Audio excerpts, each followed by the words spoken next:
오늘부터 우리 종료주일 고난주간이 시작이 됩니다. 자, 예수님께서 오늘부터 월 십자가에 달리십니다. 자, 그리고 6시간 동안 십자가 위에서 고통을 당하시다가 오후 3시 십자가 위에서 숨을 거두십니다. 여러분, 우리의 죄를 사하시기 위해서 그러셨습니다. 우리를 구원하시기 위해서 예수님이 온갖 고통과 멸시를 다 당하시고 죽으신 날이 바로 이번 고난주간입니다. 그래서 우리는 이번 한 주간 늘 그래야 되겠지만 특별히 고난주간에는 예수님의 이 고통 그리고 은혜를 묵상해야 됩니다. 그리고 예수님께 정말 감사 인사를 드려야 됩니다. 일주일 중에 단 1시간이라도 단 5분이라도 반드시 여러분 예수님의 은혜를 생각하시고 예수님의 은혜에 감사함을 드리는 이러한 한 주간 꼭 되게 되시기를 바랍니다. 그래서 오늘은 내가 이렇게 예수님 때문에 구원받고 또 하나님의 자녀가 되었는데, 자, 그렇다면 우리의 인생의 목적은 뭐가 돼야 될까? 이걸 한번 생각해 보자고요. 자, 오늘 본문을 보니까 예수님이 예루살렘에 입성하실 때 그냥 걸어 들어가지 않으시고 나귀 새끼를 타고 들어가십니다. 왜 꼭 이렇게 하셔야 했느냐? 자, 그 이유가 스가랴 9장 9절에 이 말씀을 이루려고 하신 거예요. 자, 스가랴 9장 9절 말씀. 시온에 따라 크게 기뻐할지어다, 예루살렘에 따라 즐거이 부를지어다. 보라, 내 왕이 내게 임하시나니 그는 공의로우시며 구원을 베푸시며 겸손하여서 나귀를 타시나니 나귀의 작은 것 곧 나귀 새끼니라. 자, 여러분, 이 말씀을 보시면요, 우리 인생의 목적을 정하는 데 있어서 가장 중요한 두 가지를 말씀해 주고 있습니다. 자, 첫 번째는 뭐냐? 보라, 내 왕이 내게 임하시나니. 이게 무슨 말이에요? 예수님을 내 인생의 왕으로 모셔야 한다는 거예요. 내게 예수님이 왕으로 임하셨기 때문에 이제 그 예수님을 왕으로, 인생의 왕으로 모셔야 한다는 거예요. 또 두 번째 인생의 목적은 뭐냐? 나귀를 타시나니 나귀의 작은 것 곧 나귀 새끼니라. 두 번째 우리 인생의 목적은 내가 예수님을 내 왕으로 모셨다면 이제 나는 뭐가 돼야 되냐? 나귀 새끼가 돼야 한다는 거예요. 이것이 우리 인생의 목적이 돼야 한다는 거예요. 자, 오늘 이걸 하나씩 한번 살펴보자고요. 자, 먼저 예수님을 내 인생의 왕으로 모셔야 한다. 왜 이것을 내 인생의 목적으로 삼아야 되느냐? 자, 그 이유를 살펴봅니다. 자, 요한복음 18장에 보시면 예수님과 빌라도가 이런 대화를 나눠요. 요한복음 18장 37절. 빌라도가 이르되 그러면 네가 왕이 아니냐? 예수께서 대답하시되 네 말과 같이 내가 왕이니라. 내가 이를 위하여 태어났으며 이를 위하여 세상에 왔나니 곧 진리에 대하여 증언하려 함이로다. 여러분, 예수님은 이 땅에 왕으로 오셨대요. 예수님이 직접 말씀하신 거예요. 내가 왕으로 왔다. 자, 여러분, 왕은 누굽니까? 한 나라를 통치해요. 그 백성들의 삶을 어떻게 돼요? 책임져요. 보호해줘요. 또 끝까지 잘 살게 풍요롭게 그렇게 만들어주는 사람이 바로 왕이에요. 이 왕의 임무를 친히 하기 위해서 하나님이 이 땅에 왕으로 오신 분이 바로 예수님이라는 거예요. 그런데 그 왕을 백성들이 알아보지 못했어요. 그 대표적인 사건이 바로 2000년 전 바로 이번 주간에 벌어진 십자가 사건입니다. 그러니까 사람들은 자신을 위해서 왕으로 오신 예수님을 어떻게 해요? 십자가에 못 박아 죽였습니다. 자, 이 상황을 요한복음 1장 10절에서 11절에서 이렇게 설명하고 있어요. 그가 세상에 계셨음에 세상은 그로 말미암아 지은 바 되었으되 세상이 그를 알지 못하였고 자기 땅에 오매 자기 백성이 영접하지 아니하였으나. 자, 여러분, 이 말씀을 잘 보시면 참 비참한 인생이 하나가 나옵니다. 하나님으로부터 지음을 받았는데 또 하나님의 백성으로 택함을 받았는데 그것을 정작 본인은 모르고 인정하지 않으려고 하는 지금 이런 모습을 보여주고 있어요. 여러분, 우리는 절대 하나님을 떠나서 살 수가 없습니다. 이건 내 운명이에요. 이 운명을 받아들이지 않으면 그 인생은 고달퍼요. 마크 맨슨이 쓴 그 신경 끄기의 기술이라는 책에 보면 저자가 이런 말을 합니다. 인생의 목적 때문에 고민하는 사람들은 항상 자기가 뭘 해야 할지 모르겠다고 불평한다. 하지만 진짜 문제는 뭘 해야 할지 모르는 게 아니라 문제는 그들이 뭘 포기해야 하는지 모르는 거다. 그러면서 이제 중략 제가 생략하고 마지막에 뭐라고 하냐면 우리에게 필요한 것은 신경 끄기의 기술이다. 저는 이 글을 읽다가 그래, 맞다. 신경 좀 끄고 살자. 여러분, 우리가 신경 다 쓰다가 살면요, 진짜 내가 누구인지, 앞으로 내가 어떻게 살아야 할지를 정말 모르고 살아가게 됩니다. 여러분, 우리 인생은요 단순해요. 그냥 내 운명대로 사는 거예요. 그러면 저와 여러분의 운명은 뭐냐? 아까 말씀한 그대로예요. 하나님은 나의 창조주시고 예수님은 내 인생의 왕이시다. 고로 나는 하나님의 피조물이고 예수님의 백성으로 사는 것이다. 끝. 얼마나 단순해요. 이거 외에는 다른 거 신경 쓰지 말라는 거예요. 우리 인생의 목적은 그냥 여기서부터 시작이 돼야 되는 거예요. 다른 것들은 여러분 다 그냥 다 무시해도 좋다는 거예요. 제가 지난주에 미주 한국일보를 읽다가 이런 기사를 봤어요. 여러분 우리는 다 공감할 내용들 같아요. 한번 들어보시기 바랍니다. 젊어 고생은 사서도 한다고 했다. 삶이 너무 힘들 때 감당해야 할 노동의 무게가 너무 무거울 때 우리는 이 말을 되뇌며 버티곤 한다. 젊어 고생은 사서도 한다. 이 말의 대표 주자로 이민 1세자를 꼽을 수 있다. 언어와 문화가 다른 낯설고 물선 땅에 와서 손짓 발짓하며 주 7일 하루 10시간 넘게 일하던 것이 한인 이민 1세대의 보편적 삶이었다. 그런 고생을 감수하며 얻으려 했던 것은 자녀들을 위한 양질의 교육, 그리고 경제적인 풍요로움, 자녀들 명문대학 보내고 벤츠 타고 넓은 집 장만하면 아메리칸 드림 완성으로 여겼다. 미국 이민 물꼬가 트인 1968년부터 한인 이민 1세들의 모습이 대체로 이러했다. 공감하시죠? 그리고 그 젊었던 시절 가족여행 한번 못 가고 일에 파묻혀 살면서 막연히 하지만 당연하게 여겼던 것이 있었다. 바로 안락한 노년의 삶이다.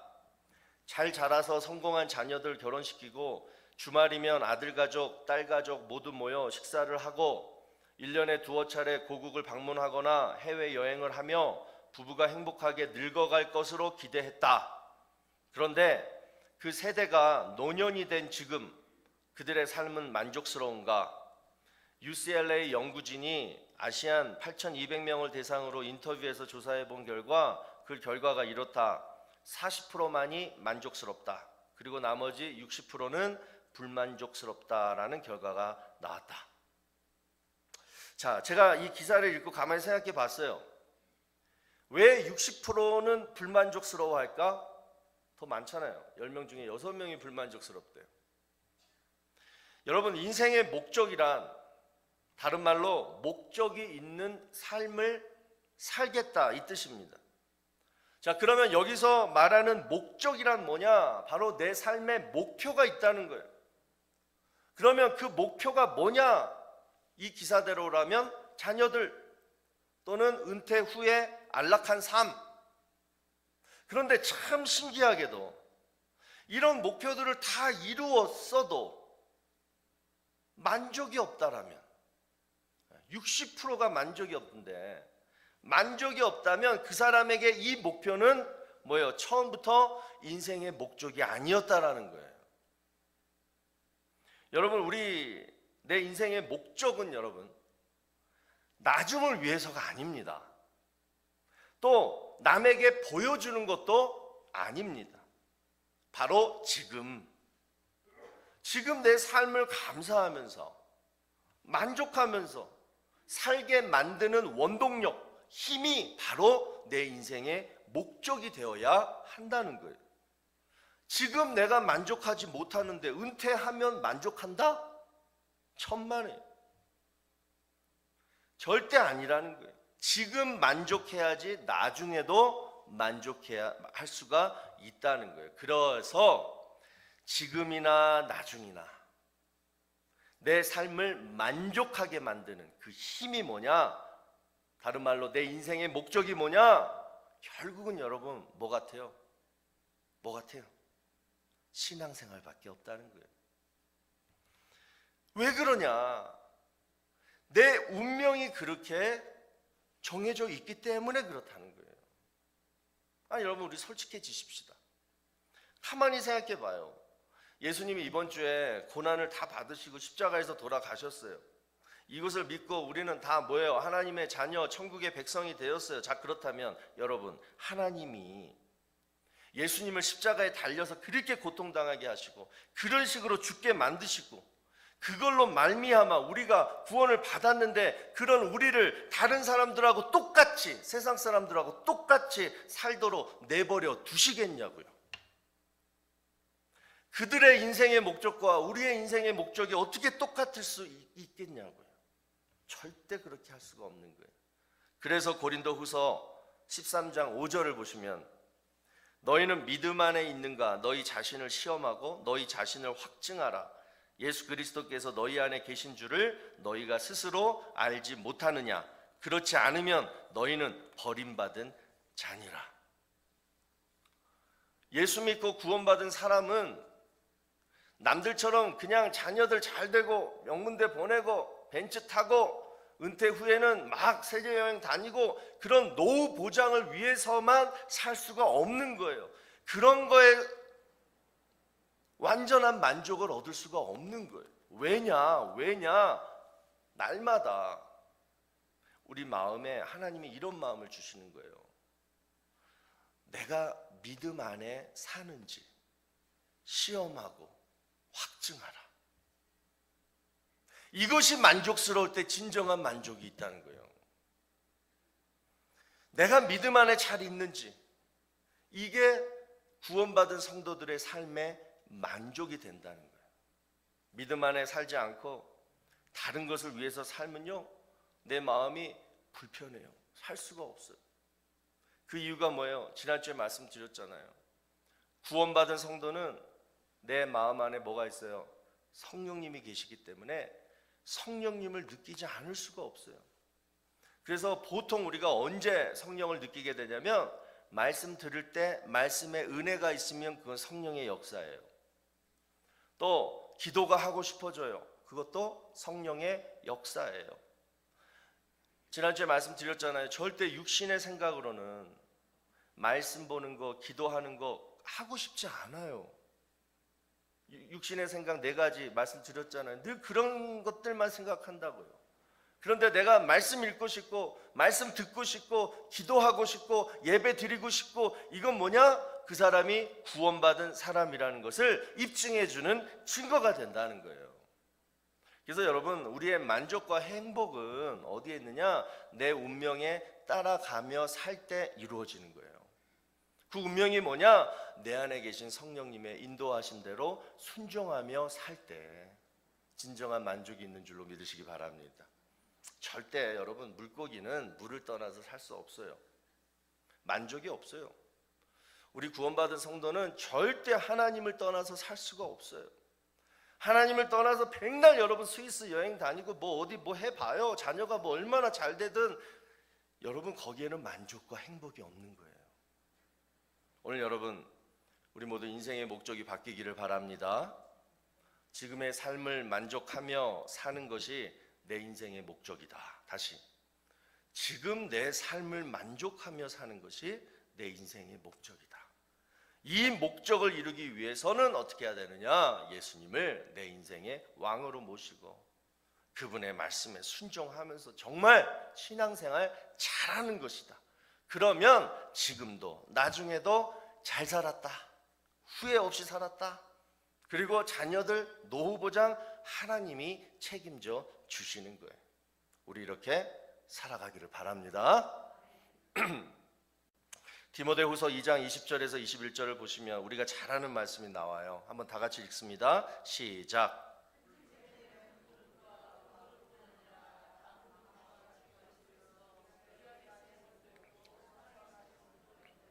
그러므로 누구든지 이런 것에서 자기를 깨끗하게 하면 귀히 쓰는 그릇이 되어 거룩하고 주인의 쓰심에 합당하며 모든 선한 일에 준비함이 되리라. 아멘. 자, 우리는 이 말씀을 볼 때마다 이런 생각을 하게 됩니다. 나는 과연 어떤 그릇일까?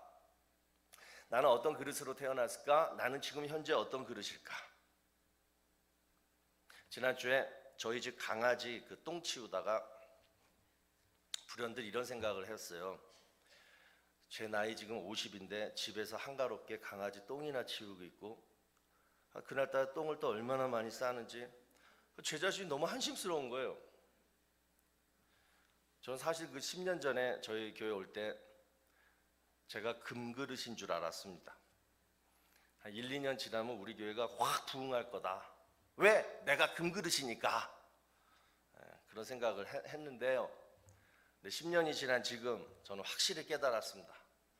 강아지 똥이나 치우고 있는 질그릇이구나. 여러분, 제가 진짜 이렇게 생각하고 있을까요? 만약에 그렇게 생각한다면 저는 10년 지금까지 허송세월 보낸 것입니다. 저는 이 시간 확실히 저는 저 자신을 이렇게 믿습니다. 10년 전에는 진짜 형편없는 질그릇이었는데 지금은 주인의 쓰심에 합당한 그릇이 뭔지 조금은 알게 된 그릇이 된 것 같아요. 그래서 금그릇, 은그릇은 중요한 게 아니구나. 뭐가 중요하다? 주님의 쓰심에 합당한 그릇이 돼야 되는구나. 그래야지 그 인생이 귀한 인생이 되는 거구나. 한가롭게 강아지 똥을 쳐도 그 인생은 귀한 인생이 되는 거구나. 제가 그거를 깨달았고 여러분도 깨닫게 되시기를 축복합니다. 그러면 주인의 쓰심에 합당한 그릇이 뭐냐? 그게 바로 오늘 본문에 나오는 나귀 새끼예요. 자, 오늘 본문 2절하고 3절을 여러분 보시면 볼품없는 평범한 나귀도 아니에요. 나귀 새끼인데 예수님이 그 나귀 새끼를 쓰십니다. 이르시되 너희는 맞은편 마을로 가라. 그리하면 곧 매인 나귀와 나귀 새끼가 함께 있는 것을 보리니 풀어 내게로 끌고 오라. 만일 누가 무슨 말을 하거든 주가 쓰시겠다 하라. 그리하면 즉시 보내리라 하시니. 자, 여러분 인생을 before와 after로 나눠 본다면 여러분은 어느 시점을 그렇게 나누시겠습니까? 성형 전, 성형 후로 나누시겠습니까? 아니면 다이어트 전, 다이어트 후로 나누시겠습니까? 아니죠. 우리는 구원받기 전과 구원받은 후로 나눠야 돼요. 그런데 여기서 끝나면 안 돼요. 구원받았어도 내가 주님께 쓰임받고 있느냐 아니냐, 이게 before와 after가 돼야 한다는 거예요. 오늘 본문에 나오는 나귀는요, 여러분 시골 동네에 아주 흔하게 볼 수 있는 나귀였어요. 그런데 이 나귀가 유명해진 아주 그 나귀 인생에 아주 획기적인 사건이 있는 거예요. 그게 뭐예요? 예수님을 자기 등에 태우고 예루살렘에 들어가는 거예요. 주변 무리들이 막 수많은 무리들이 막 자기를 향해서 막 호산나 다윗의 자손이여 막 이러면서 막 그러는데 그걸 다 보면서 가는 거예요. 이 나귀는 완전 유명해졌어요. 비포와 애프터가 완전히 달라진 거예요. 여러분, 우리 주님도요, 우리 인생이 이렇게 바뀌기를 원하세요. 그래서 우리를 쓰시고자 하시는 거예요. 우리는 정말 벌레만도 못하고 마른 막대기보다도 쓸모없는 그런 정말 한심해도, 그럼에도 불구하고 바로 이 이유 때문에 우리를 쓰시는 거예요. before와 after가 있기를 바라서. 여러분, 주님께 쓰임을 받아봐야지 내 자신이 얼마나 소중한지 알게 됩니다. 그리고 감사함을 절실하게 느끼게 돼요. 그래서 결국 뭐가 있어요? 인생에 만족이 있는 거예요. 여러분 4절 말씀을 보시면 본문 4절, 이는 선지자를 통하여 하신 말씀을 이루려 하심이라. 자, 예수님이 지금 예루살렘에 입성하실 때 타셨던 이 나귀 새끼가 그냥 뭐예요? 우연히 옆에 있어서 타게 된 그 나귀 새끼가 아니었다는 거예요. 스가랴 9장 9절, 이 사건이 있은 지 500년 전에 이미 스가랴 선지자를 통해서 계획해 놓았던 바로 그 나귀 새끼였다는 거예요.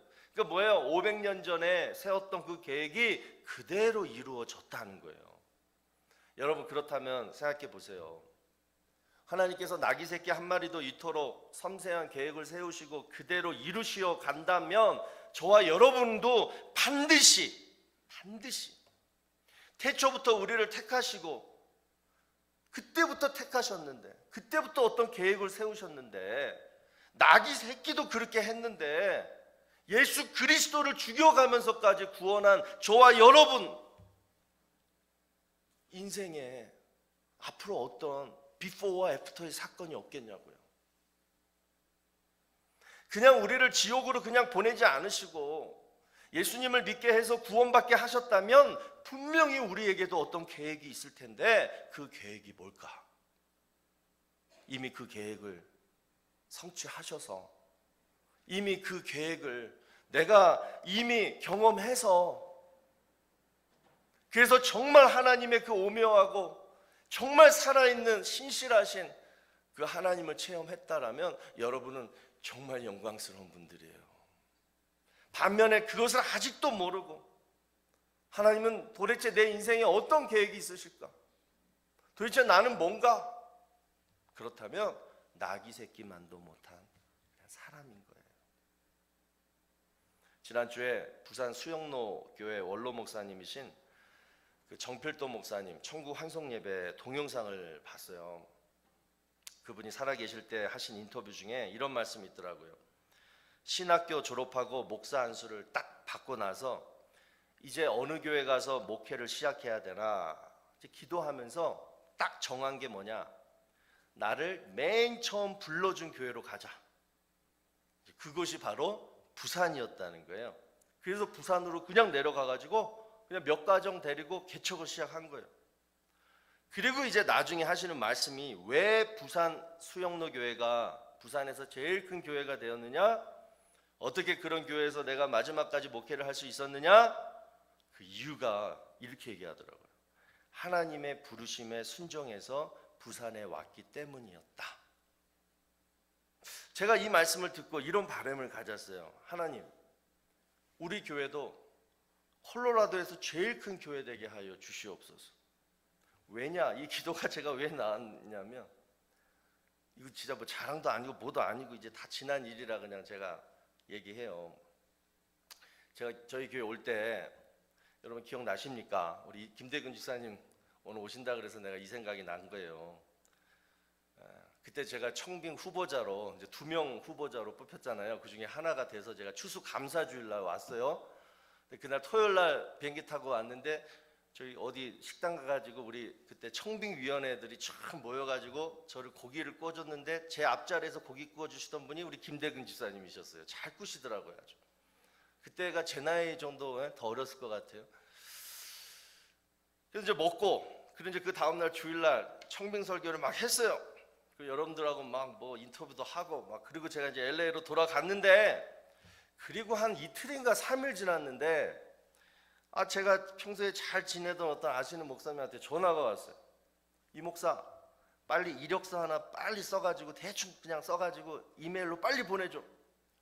그 뉴욕에 한 몇백 명 되는 교회인데 내가 이 목사 추천했어. 그냥 오늘 밤까지 빨리 보내면 그냥 바로바로 될 것 같아. 전화가 온 거예요. 제가 여러분 갈등했겠습니까? 안 했겠습니까? 에? 솔직히 했죠. 안 하면 그 인간도 아니죠. 딱 하루 했어요. 딱 하루. 그리고 다음날 제가 그분한테 전화 드렸어요. 죄송합니다 목사님, 도저히 제가 콜로라도 교인들한테 죄송해서 이력서 못 쓰겠습니다. 혹시 제가 그 교회 담임 목사가 못 되면 그때 제가 써서 보내겠습니다. 그리고 뭐 한 1, 2주 지나니까 제가 담임 목사가 됐다는 거예요. 그래서 제가 여기 온 거예요. 그래서 제가 모르겠어요. 저에게 지금 소원이 있다면 저도 하나님의 부르심에 그래도 순종해서 여기까지 왔는데 그 순종 때문에 우리 하나님이 은혜 주신다면 정말 끝까지 여기 있는 날 동안 하나님께 영광 가리지 않는 그런 목사로 쓰임 받기를 원합니다. 콜로라도에서 제일 큰 교회 뭐 이건 모르겠고 그러기를 제가 소원을 했어요. 오늘 아침에 제가 무슨 말씀을 드리려고 했냐면, 여러분, 하나님이 쓰신다는 것은 하나님의 쓰심에는 절대 우연이라는 게 없다는 거예요. 믿으시기 바랍니다. 그렇기 때문에 내가 지금 쓰임 받고 있다라면 그것은 여러분, 첫 번째, 나는 구원받은 성도다, 확실한 증거가 되고, 그리고 두 번째, 이 쓰임에 내가 충성해서 정말 순종하고 충성해서 쓰임을 잘 받는다면 하나님은 반드시 영광과 축복을 내려주신다는 거예요. 그 정필도 목사님처럼, 또 이 나귀 새끼처럼. 그런데 문제는 우리가 이 사실을 잘 알면서도 하나님이 쓰시겠다 할 때 우리는 주저한다는 거예요. 안수 집사 좀 되십시오. 권사님으로 좀 섬겨 주십시오. 성가대 좀 해주세요. 찬양팀 좀 서주세요. 구역장으로 좀 봉사해 주. 뭐 이렇게 우리 주님의 쓰심을 위해서 목사가 우리 성도들한테 이렇게 권유를 하잖아요. 그럴 때 주저하는 이유가 있다는 거예요. 여러분은 뭐 때문에 주저하십니까? 하나님한테 쓰임 받으면 이렇게 축복인데 왜 내가 쓰임 받는 것을 여러분 주저하십니까? 그 이유가 바로 이거 같아요. 오늘 본문 2절에 메인 나귀와 나귀 새끼가 함께 있는 것을 보리니 풀어서 내게로 가져와라, 끌고 와라. 풀어서 내게로 끌고 와라. 아직도 내가 뭔가에 지금 매여 있다는 거예요. 그래서 하나님의 쓰임을 주저하는 거예요. 여러분, 근데 가만히 잘 생각해 봐요. 주님은 이미 우리를 풀어 주셨어요. 묶여있던 말뚝까지 다 제거해 주셨어요. 이제 내가 뭐예요? 내 발로 그냥 주님한테 걸어가면 되는 거예요. 그런데 우리는 어떤 생각을 하냐면, 여전히 나를 주님 앞으로 가지 못하게 하고 나를 주저하게 만드는 것이 바로 뭐냐면, 끈은 풀렸는데 내 목에 있는 이 끈 때문에 내가 주저하고 있다는 거예요. 주님께서는 이미 끈을 다 풀어주셨는데, 사망, 권세, 죄, 노예, 뭐 기타 등등 다 풀어주셨는데 내 목에 풀어진 끈이 지금 여전히 지금 이렇게 목에 매여 있다고 해서 여전히 내가 말뚝에 묶여 있다라고 생각하는 거예요.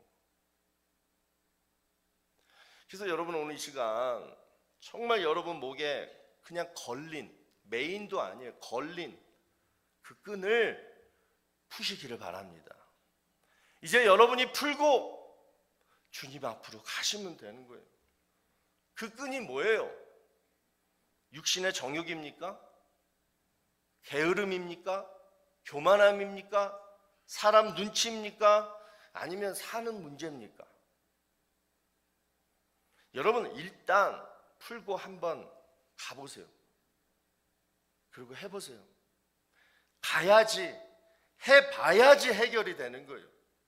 나귀 새끼가 예수님을 딱 등에 태우고 예루살렘에 딱 들어갈 때 그 마음이 어땠을까요? 야, 정말 오기를 잘했다. 정말 나는 복받은 나귀 새끼구나. 분명히 느꼈을 거예요. 오늘 설교 제목, 왕이 쓰시겠다 하라. 저는 이 문장을 제 책상 앞에 벽에 딱 적어놨어요. 아무리 여러분 질그릇도 왕이 먹은 질그릇은 중앙국립박물관에 전시됩니다. 인생을 정말 뜻깊게 사는 비결이 바로 여기에요. 왕의 쓰임을 받는 거예요. 그러면 왕의 영광을 내가 누리는 거예요. 여러분, 묘지에 가면 수많은 비문들이 쫙 있어요. 그런데 우리가 보는 건 딱 하나예요. 그 사람이 언제 태어나서 언제 죽었는가, 그리고 그 가운데 있는 짧은 요거 대쉬, 요 줄. 그런데 여러분, 우리가 아무리 열심히 살고 우리가 아무리 무엇을 크게 돈 벌고 명예 얻고 이루었다 해도 결국은 우리 남기는 건 그 짧은 대쉬, 그 짧은 한 줄, 그거 하나 남기고 그냥 이 세상 떠나는 거예요. 그런데 사람들이 그 줄표 하나 딱 보고 내가 어떻게 살았는지 어떻게 알아요? 어떻게 평가하겠어요? 결국 남는 건 뭐냐? 내가 이 땅에서 살 때 내가 얼마나 만족하고 살았느냐, 그것만 남는 거예요. 여러분 지금 만족하며 사십니까? 그런데 혹 여러분이 다른 일로 만족하고 사시면 그것이 여러분 목의 줄이 돼요. 정말 만족할 수 있는 길을 막는 장애물이 될 수가 있어요. 여러분이 진짜 지금 만족하며 사는 게 뭔가 한번 돌아보세요. 오늘 이 시간 우리 성찬식을 거행하기에 앞서서 여러분 삶을 한번 돌아보시기 바랍니다. 내 삶을 만족해 만드는 내 인생의 목적이 무엇인가?